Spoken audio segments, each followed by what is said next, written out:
જય શ્રી કૃષ્ણ ફ્રેન્ડ્સ, આજે આપણે બનાવીશું મગ અને ઓટ્સના ઢોસા। સૌપ્રથમ આપણે મગ અને ઓટ્સને 6 થી 8 કલાક માટે અથવા તો ઓવરનાઇટ પલાળીશું। ઓટ્સમાંથી પાણી કાઢવાની જરૂર નથી, પણ મગમાંથી આપણે પાણી નિતારી લઈશું।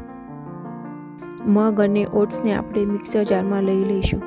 તેમાં આપણે અડધો ઇંચનો ટુકડો આદુનો તથા 1 લીલું મરચું ઉમેરીશું અને એની ફાઇન પેસ્ટ બનાવીશું। એકદમ થોડું પાણી ઉમેરવું અને આપણે ઢોસા જેવું ખીરું તૈયાર કરીશું। બનાવેલા ખીરામાં આપણે સ્વાદ પ્રમાણે મીઠું ઉમેરીશું અને સરખી રીતે મિક્સ કરીશું। હવે આપણે ગેસ ચાલુ કરીશું। એના ઉપર આપણે ઢોસાની તવી ગરમ કરવા માટે મૂકીશું। તવીને તેલથી ગ્રીસ કરીશું અને એના પર આપણે ખીરું પાથરીશું। ઢાંકીને થવા દઈશું।